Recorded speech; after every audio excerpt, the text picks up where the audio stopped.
নমস্কার। কেমন আছো তোমরা সবাই? আজকে মেয়েদের কোথায় তিল থাকলে কি ফলাফল হতে পারে তারই একটা ছোট্ট ভিডিও। ধরো মেয়েটার কপালে ডান দিকে তিল আছে, তাহলে না সে তার মায়ের ভালোবাসা তো আমরা সবাই চাই, মায়ের ভালোবাসা কে না চায়। তা সেই ভালোবাসাটা মেয়েটা কিন্তু যতটা চায় সেরকমভাবে পাবে না, মায়ের থেকে একটু কষ্টই পাবে। আবার যদি কপালের বাঁ দিকে তিল থাকে তাহলে হাজব্যান্ডের থেকে সুখ পায় না।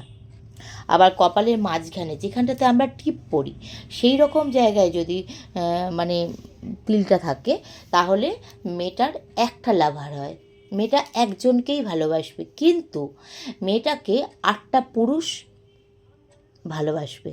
মানে মেয়েটাকে 8জন পুরুষ ভালোবাসবে, সেটা মামা, দাদা, বাবা, কাকা বা বাইরের কোনো ছেলে, এই রকম মিলিতভাবে বলছি। যে বাবা যে মামা সে তো পুরুষ, দাদা পুরুষ, আমি সেইটা গুণে বলছি। 8টা ছেলেরা ভালোবাসবে। সবার দাদাও সবাইকে ভালোবাসে না, সবার মামাও সবাইকে ভালোবাসে না। আর অনেকের মনে একটা ধারণা আছে যে এটা মেয়ে মানেই বাবা ভালোবাসে। না, কখনো নয়। সবার বাবা সবার মেয়েকে ভালোবাসে না। আচ্ছা, তারপরেতে দেখো, যদি তোমাদের চোখের ডান চোখের নিচে যদি তিল থাকে তাহলে কিন্তু এরা খুব সম্মান পায়। আবার যদি বাঁ চোখের নিচে তিল থাকে এরা ভীষণ রোমান্টিক হয়। ডান দিকের ভুরুতে তিল থাকলে এরা ফিকেল মাইন্ডের হয়। এরা কখন যে কী করবে, এদের সেই কারণে একটু বুঝে কাজ করতে হবে, না হলেই পরে ভীষণভাবে পস্তাতে হবে। এরা ভীষণ ফিকেল মাইন্ডের। হঠাৎ করে কাউকে ভালো লাগলো, বিয়ে করে ফেললো, তারপর 3 মাসও যাবে না, আবার দেখো সেই নিয়ে ঝামেলা, সেই নিয়ে আবার অনেক ঝামেলা ঝঞ্ঝাট পোয়াতে হবে। সেই জন্য একটু বুঝে সুঝে চিন্তা করে তারপরেতে যে কোনো কাজেতে ডিসিশন নিতে হবে। চোখের ওপরে বা নিচে যদি তিল থাকে, মেয়েদের কথা বলছি, তাহলে এরা কিন্তু ভীষণ টাকা পয়সা জমাতে পারে, ভীষণ সঞ্চয়ী হয় এবং স্বামীর থেকে খুব ভালোবাসা পায়।